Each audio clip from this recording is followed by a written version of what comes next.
going to turn it over to David and tell us about what you make. All right. Thank you. My name is David Rogel, and I guess my expertise is camping and turning chicken over a campfire. And I've been trying to find my niche, or my niche. How do you say it, niche or niche? My niche.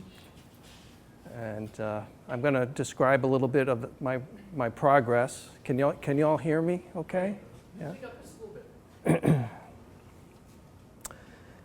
So I thought I'd tell you a little bit about my background first to give you a little introduction, and then I'll talk about how I became a YouTuber, because I guess that was my goal, to have some success on YouTube and get out of the rat race if I can. That's still my goal. But I'm going to talk about how camping and some of my background led into that, and where I think it might be going, and how a place like this could be helpful to me. SynergyMill. How many of you have been to Jones Gap State Park? That's a very beautiful place. I love camping there. And actually, whenever I feel the stress of life, I like to go out in nature. And there's something therapeutic about it, to get away from everything, and all the problems of life seem to be in the distance when you're out in nature, and you have, I don't know, I just feel more in tune with life. So that's what I like to do, and I go up to the mountains. I like the mountains the most. I've been down to, what's that state forest near Columbia? I can never remember the name of it, but anyway, I like the ones up in the northwestern corner of South Carolina. When I was up in New England, that's where my wife and I are from. We're from Massachusetts, and we moved down here in 2020. And before we moved, I had some property. My wife and I had some property where, after a particularly difficult time at work, I decided to go out in the woods and make a winter camp.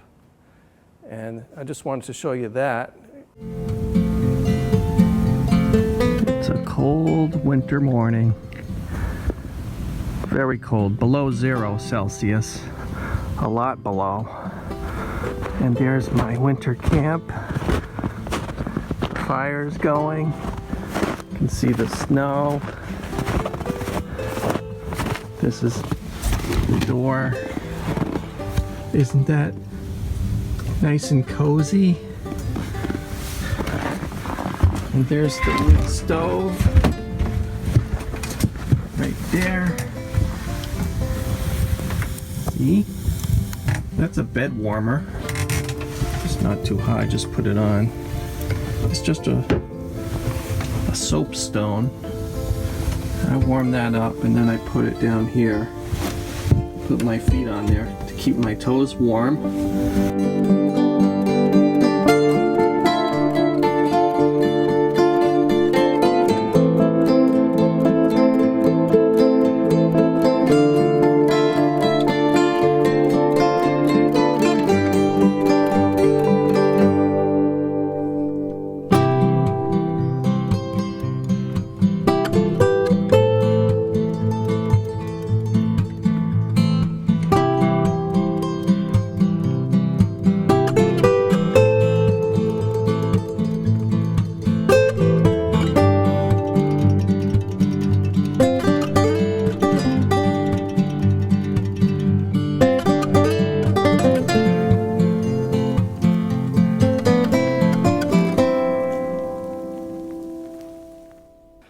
So when I was 18 up there in Massachusetts, I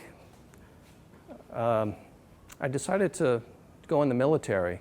So I went in the Navy, and there's me, my boot camp picture, And then the black and white is in the journalism school. I wanted to be a journalist.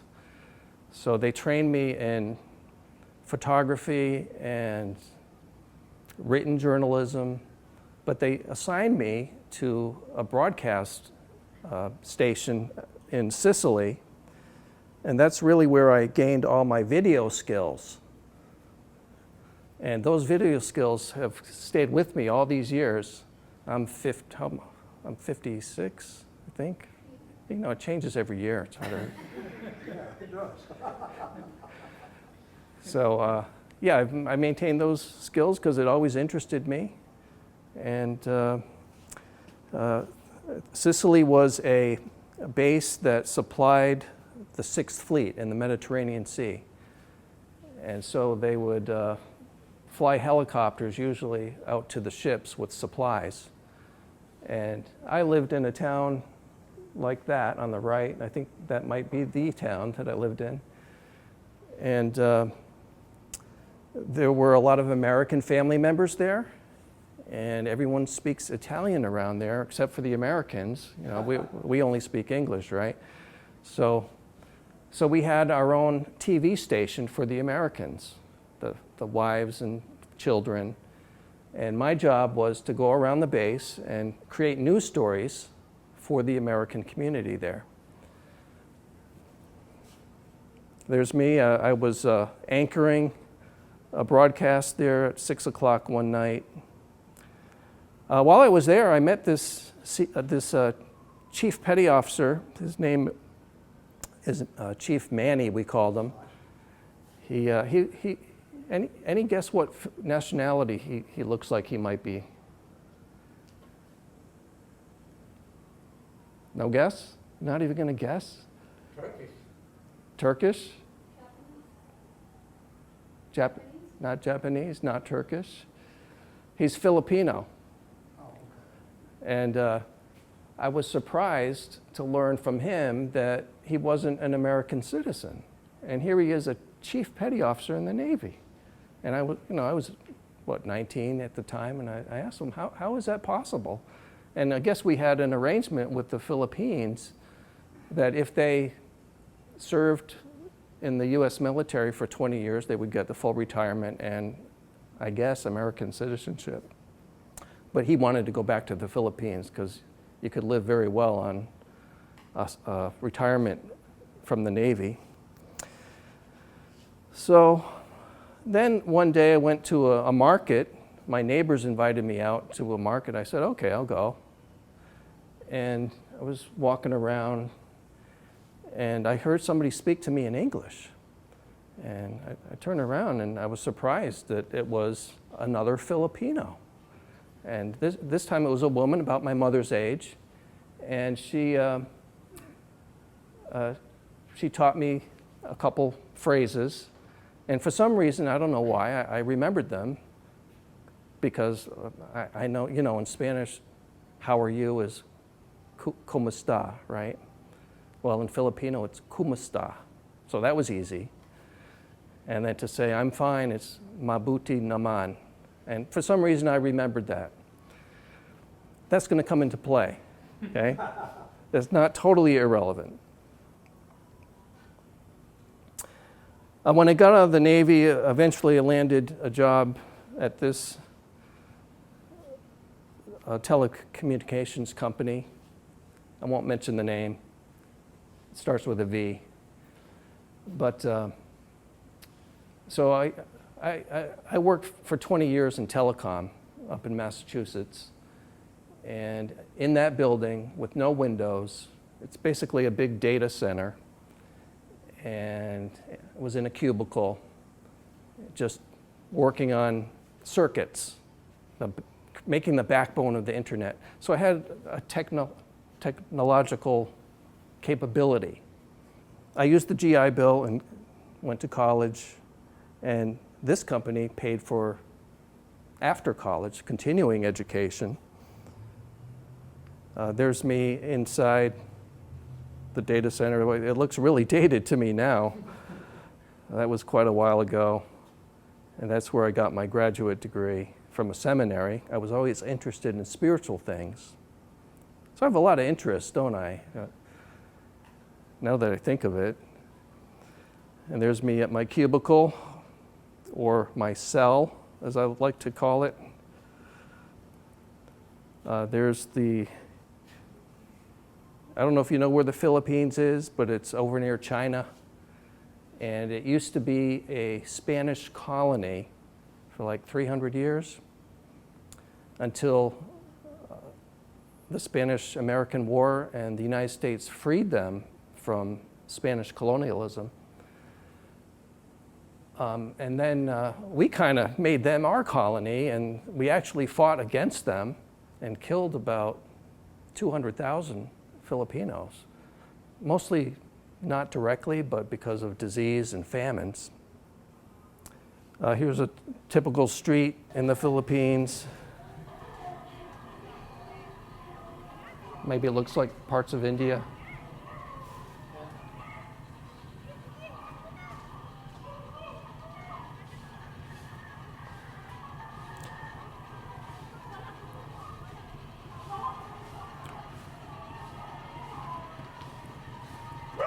While I was at that company, they laid off a lot of American engineers and they outsourced them all to the Philippines. So then I started working with people over there on the phone, and well, come to know, I already know some of their language. I said, "Kumusta?" "Mabuti, mabuti naman." I'm fine. So that was interesting that I remembered that phrase. I don't know why, but I just did. And then, let's see, America and the Philippines have quite a history that we don't hear about much. But in World War II, this is General MacArthur, he had to flee the Philippines because of the Japanese. They were just overrunning the island. But he made a promise to the Filipino people. He said, "I shall return." And he kept his word and he returned. And that really solidified the American-Filipino relationship. And we actually helped them gain their independence. I think it was 1946. And we sent a bunch of English teachers over there. Not exactly sure why, but that's predominantly why they mostly can speak English. English is it's one of their primary languages. And there's me in my cubicle, the way I saw it anyway. 2017, I left that company and had my own thing going on with ministry, and we hosted some Chinese students. So we were able to get by just by a thread. And then COVID hit, and they sent all the Chinese students home, and so I lost that source of income. And our ministry had to close down because we were in a town building and they closed the building to us. So it was a difficult time. And then my wife got a call from my son who had a house here, and he practically, well, he asked that we come move down here. And so one thing led to another, and here we are in South Carolina.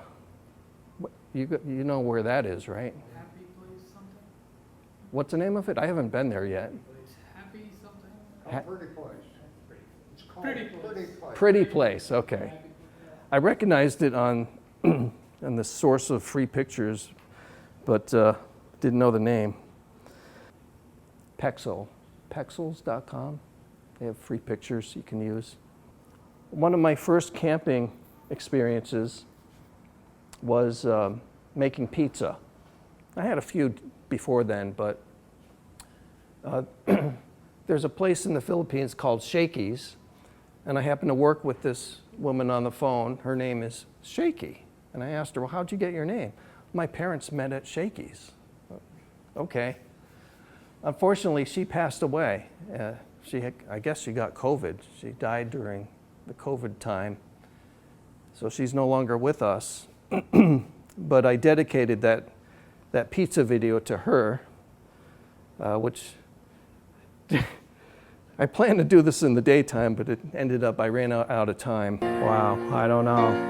Tete Dave messed up big time. That's really disappointing. Yeah, I have my doubts about this. Here goes nothing.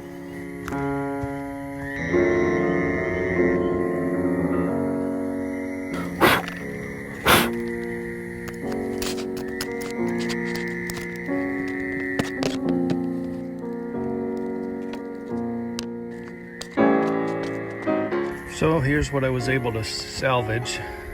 Kind of looks like a sad face. The veggies look good.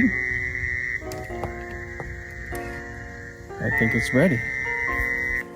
The pizza looks pretty good on top. Don't have too much high hopes for the crust. All right, let's give it a try. Get some pepperoni. All right, so this was, I think it was last year, and I started my YouTube channel last spring. And it's kind of like interested in bushcraft and all the things you could do, but it's so saturated with people doing bushcraft camping. Like, that's not really, I wasn't a Marine out in the field and learning all these skills, so that was out of the picture. And then I thought, well, maybe I'll focus on the Filipino angle, because there are a lot of people over there, maybe they could be my audience, and that didn't really fly too well. And then I tried introducing a little humor, of a stilted sense of humor. That didn't really go over too well either. So I'm looking for my niche, and then I, let's see here. Well, anyway, here's, because of my videos and my focus on the Philippines, the Polytechnic University of the Philippines contacted me, and they asked me if I would appear in one of their videos to discuss bringing camping tourism to the Philippines. And, well, that's right up my alley, I guess. So I was on that program. This is me attempting to introduce music to my videos by creating stuff out in the woods.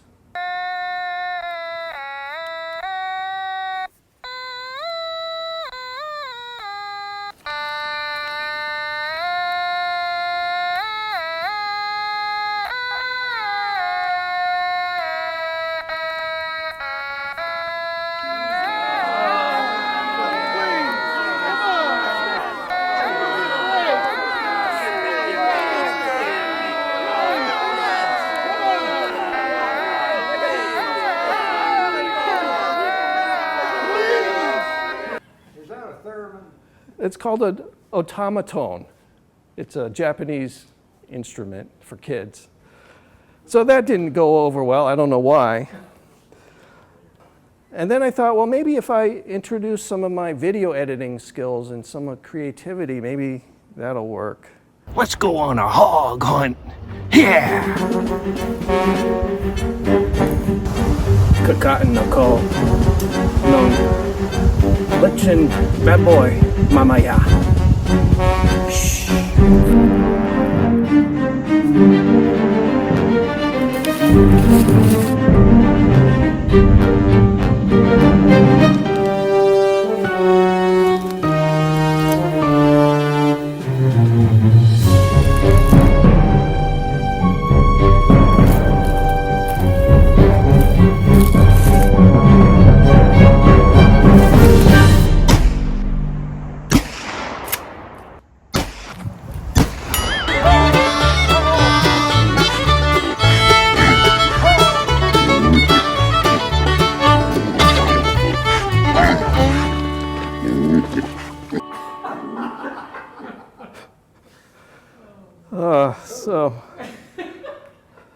So nothing was working, right?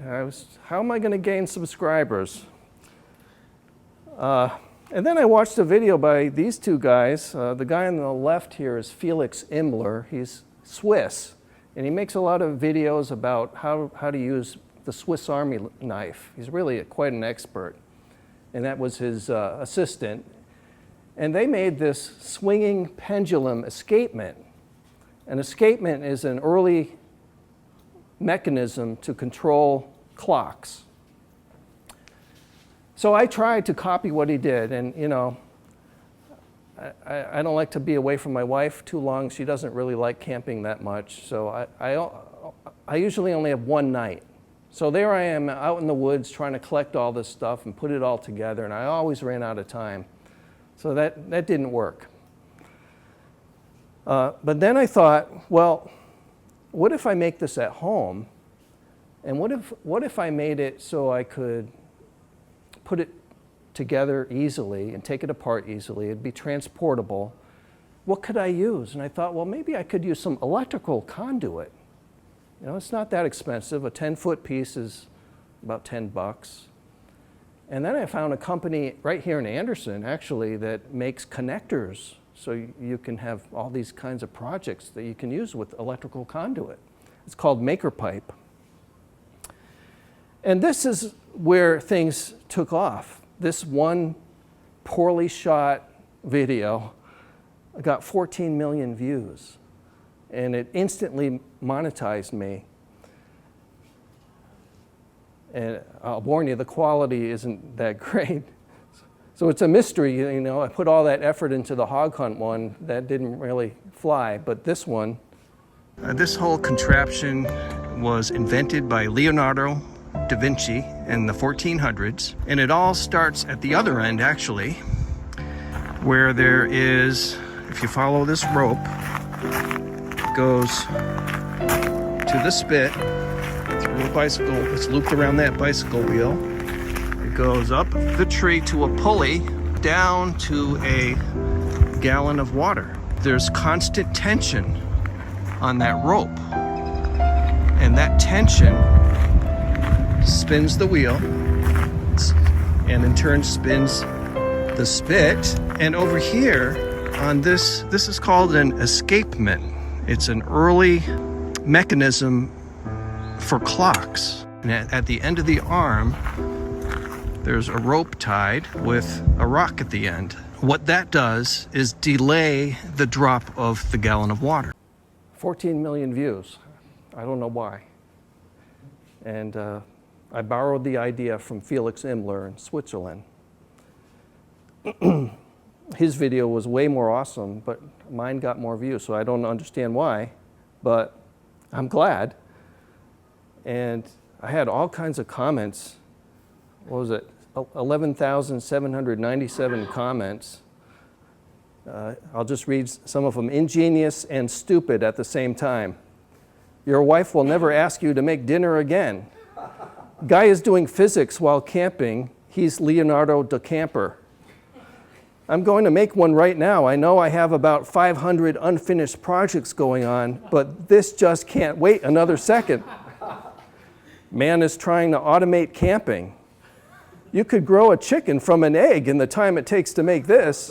That's the best one. If this isn't in the Scout's handbook, it should be. There's survivalist camping, minimalist camping, tech camping, glamping, and then there's Da Vinci camping.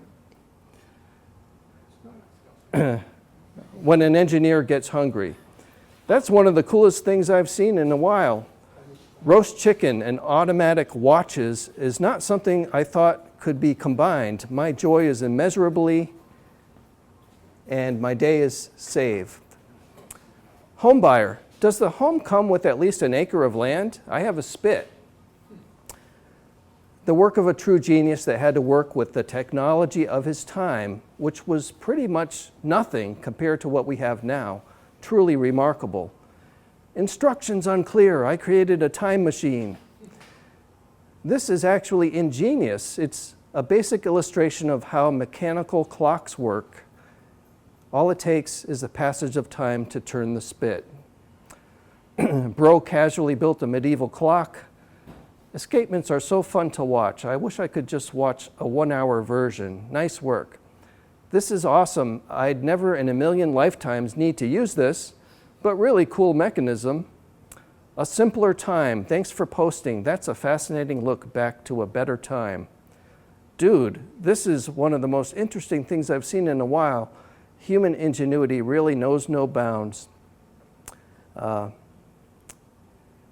then, first time in my life I've heard Gymnopedie #3 as background music. Thank you. Now, I've read all 11,797 comments, and I've responded to every one, at least with a heart, but usually with a comment. And I found that I had to keep a log of all my comments because the questions were all pretty much the same, and so the answers were the same. But one subscriber said, I live in a desert, how can I make one without trees? Well, that's a good question. Hold my chicken. So this led me to the rat trap generator. All right, today I want to show you what's called the rat trap rotisserie. This is the giant rat trap, which is comprised of 8 normal rat traps, all lined up, attached to 2 boards. So the rat traps, working all together, provide some pressure. So instead of using gravity, we're using springs. But actually I found out that that wasn't quite strong enough. So these are porch door springs, and I've staggered them. This is just one. And to prevent these from sliding down, I have a hose clamp here. This is 3/4 EMT. This is 1/2" EMT. So this is attached with a quick release clamp. The rope comes down, loops around this bicycle wheel one time, and we have some steaks cooking in the basket there. The rope goes over here to this center pole. It winds around here. Yeah, you could probably tell I never took a physics class because I got all the terminology wrong, but the people who make comments are very good at correcting me. Here is me and my wife in our backyard.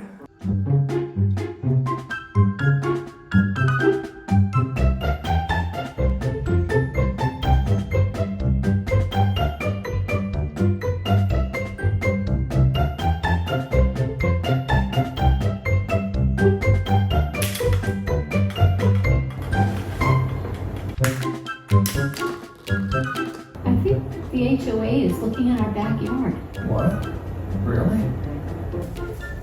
Where?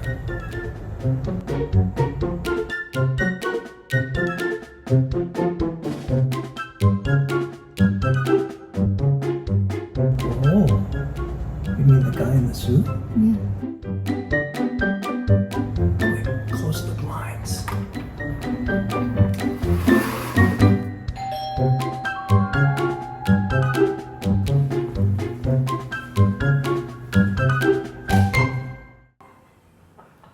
All right, so we won't let the HOA see this video, please.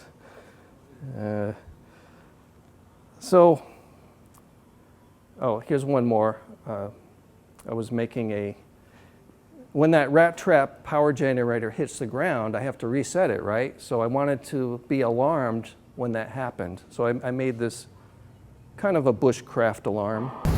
So when this stick spins around, it's gonna hit those cans and give us an alarm. So let's go get the cans. Don't tell me I forgot them.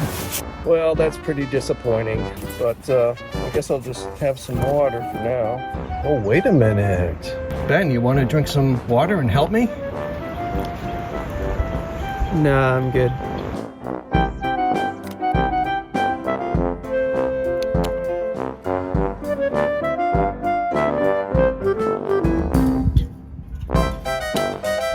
That was a lot of water. Man, I gotta go bad.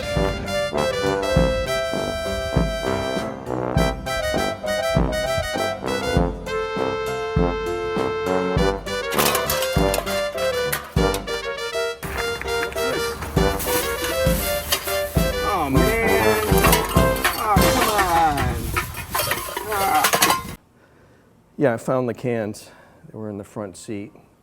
So things were starting to come into focus for me. I knew I had something with that big hit. People like to see over-the-top contraptions on campsites. And I think I found my niche. And when you're on YouTube, you have to find a niche, something that's unique that you can do, that you can make, that's different from everyone else.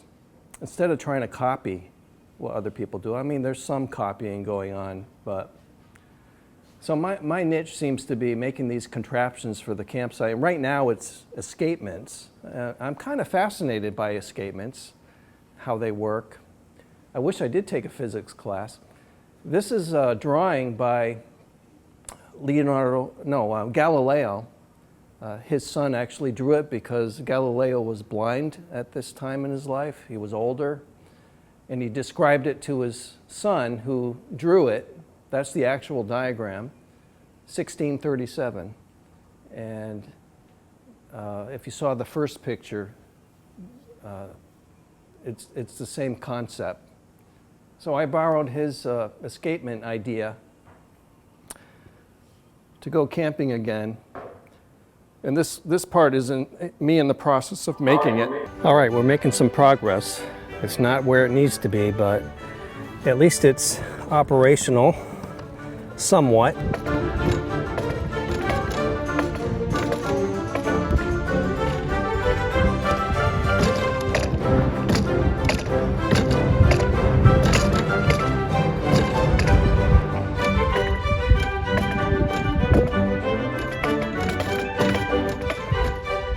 Skips a few teeth there. So what I'm going to have to do is make these teeth bigger. That also means we're going to have to change the position of these because everything is so exact with this type of escapement. It's not like in my swinging pendulum videos. I was really trying to avoid it, but it looks like we're going to have to reinvent this wheel.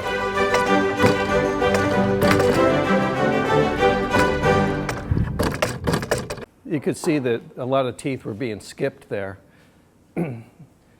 And I didn't really, for some reason, study Galileo's diagram carefully enough, but I eventually figured it out, at least to the point where it would work. And it took me so long to set this up. I think it took about 6 hours just to set it up at the campsite.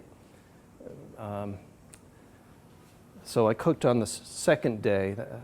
This is the first pendulum clock invented by Galileo in 1637. We have a wheel that's powered by the force of gravity, that bucket of water on that tripod. The rope is wrapped around the bicycle wheel. And then on the back side, you can see that the rope is wound around this axle, which goes to the center of the wheel. So as the bucket of water drops, the rope unwinds and turns the wheel.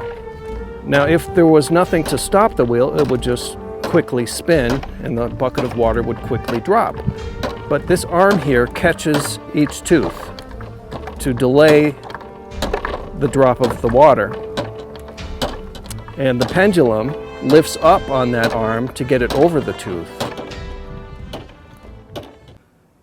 That took a lot of work, a lot of trial and error, a lot of remaking pieces, but I stuck with it, and it worked out. And by this time, my dad he lived in Florida at the time. Now he's temporarily in California for medical treatment. But he has so many skills: carpentry, anything with cars, electricity, plumbing, welding, solar energy, water irrigation, concrete. There's a whole list of more, but I didn't grow up with him because I had a broken family background, so I didn't really get to learn those skills from him. But he's taken an interest in it all now, and he kind of has been helping me with ideas and ways to do things. And he recommended this place actually to learn skills and have access to tools and equipment that I don't have or even know about. One thing he showed me is how to make screw threads, and like how to take a rod and make threads on it, and how to make the nut part. So that's a valuable skill to have, especially with this kind of stuff. That's a diagram that he made. He's got this idea that he shared with me about making a flywheel with a bicycle. And there's so many things that we could power with that. You know, the flywheel would be made out of concrete. So once you get it spinning, it's going to spin for a long time. And you could put up a generator. I'm not really interested in creating electricity. That's his forte. He used to have a solar panel company, so he knows all about that stuff, but I want to keep it simple for camping.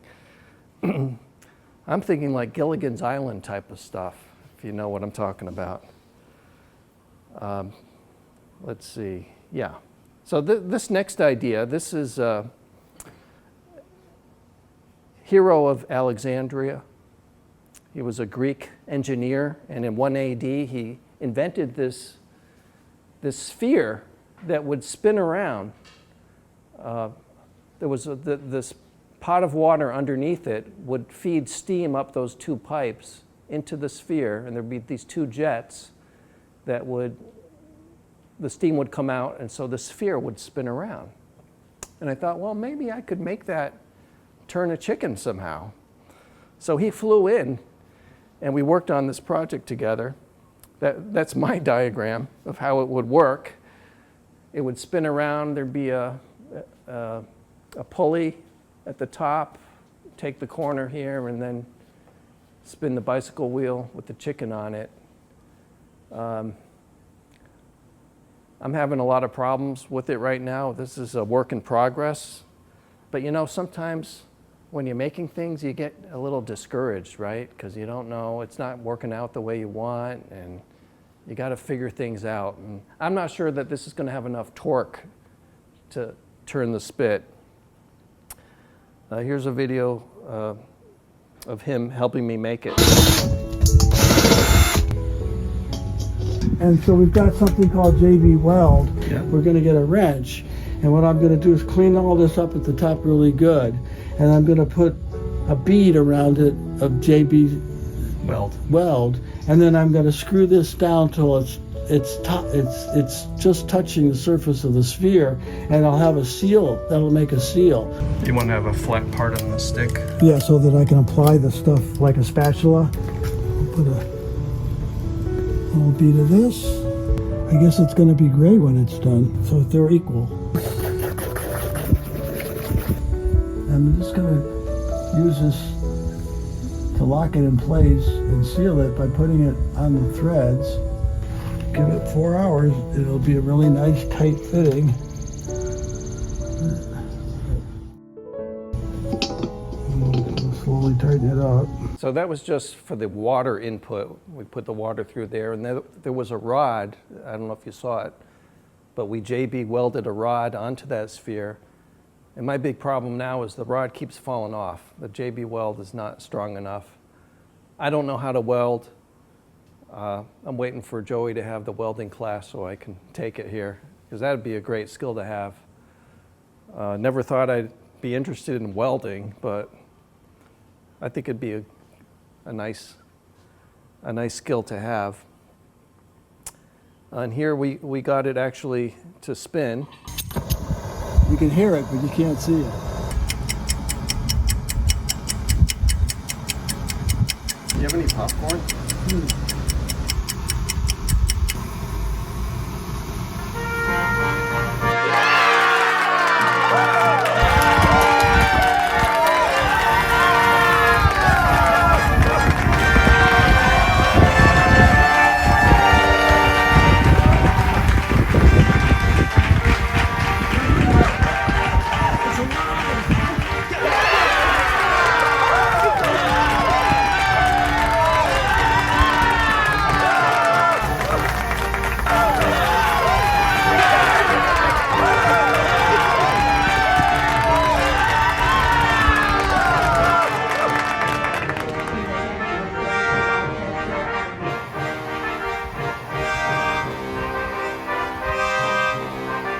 Yeah, that was fun to work on with him, and I learned some things there too. So that was really good. So that flywheel, he seems very interested in that, and I thought, well, what could we do with that on the campsite? Well, we could wash our clothes, like make a washing machine. We could make cotton candy, bring my granddaughter out and make some cotton candy. Lights, maybe somehow get a movie projector to work. I don't know if it'd be mechanical or electrical, we'll see. So I have all these ideas that I write down. Some of them are not going to work out, but others will. Here's an idea I have for an upcoming project. This was invented by Hero of Alexandria again in 1 AD. This is a pagan temple, and there was an altar with a fire, and underneath the fire was an air chamber that the air chamber heated up, and I guess when you heat up something, it causes air pressure. I noticed that with that sphere, actually. If there was no water in it and it was hot, like when the water ran out, you could feel pressure coming out, just air pressure. So the pressure would go into this enclosed sphere here, and the water would go up into this other bucket that was on a pulley. So as that bucket filled up, it would drop and cause these hinges for the temple doors to turn and open the temple door. 1 AD. So if you're just a commoner and you come in there and, oh, let's light the fire, and eventually the temple doors automatically open. That's a lot of trickery, but it's pretty ingenious. Here's my idea of it, and I keep a book with all my ideas. When I get an idea, I kind of draw it out like this. So that's how I imagine it might work, something like that. So it's all about finding a niche. It's probably true with not just YouTube, but anything that we do in life, right? Like your job or maybe a hobby. If you're an artist, you want to be unique. And so I looked up niche. It's a word that we use, but a niche is a place or position that's particularly appropriate for someone or something, especially due to being very specific and different from others. Niche often refers to a position or interest that allows someone or something to thrive in a particular environment. It's especially used in the context of people's careers to refer to the specific position, occupation, or business that will set them apart from others and allow them to be successful. When someone tells you to find your niche, they mean you should find the very specific activity or position that sets you apart and in which you can find success or fulfillment. And I thought, that's pretty true. Niche comes from a French word that means to make a nest. Isn't that interesting? So you make your own nest, in a sense. So I guess I'll just close with some advice. I think everyone should have a YouTube channel. That's my personal opinion, because we're all unique. And you know what's also interesting is that when I look back at my family, fortunately, when I was younger, I made a video of my grandfather. He was just giving a tour of his retirement complex.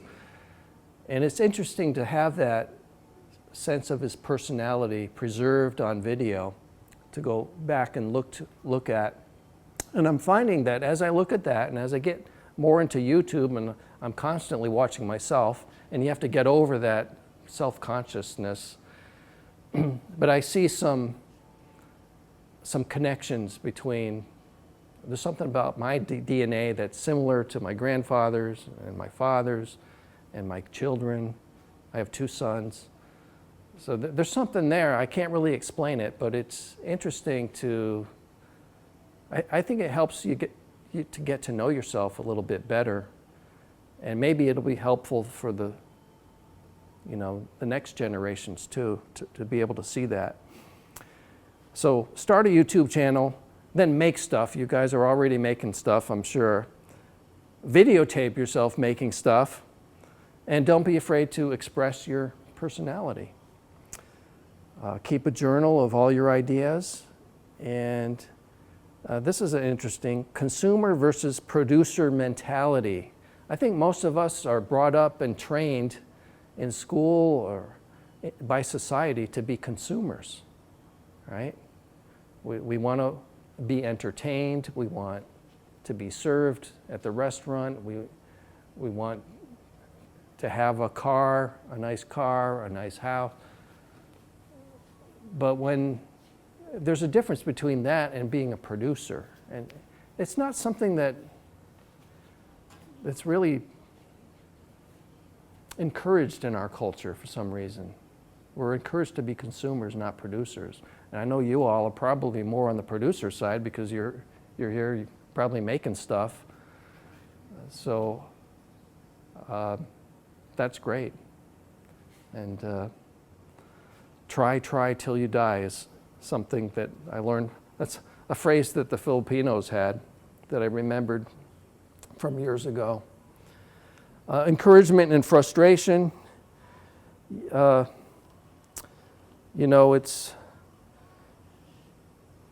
It's encouraging to see a couple of my videos bring me into monetization.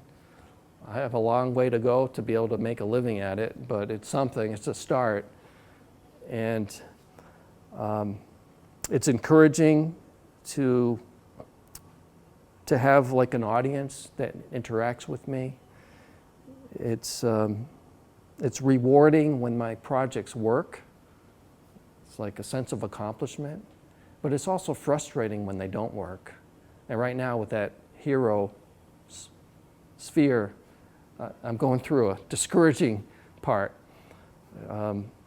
But you have to work through it and maybe table it for a little while and come back to it, work on something else. But encouragement and frustration. So that's about it. Thank you for listening. I hope it was helpful. And if you have any questions, I'd be willing to answer them. Or try to. What's your favorite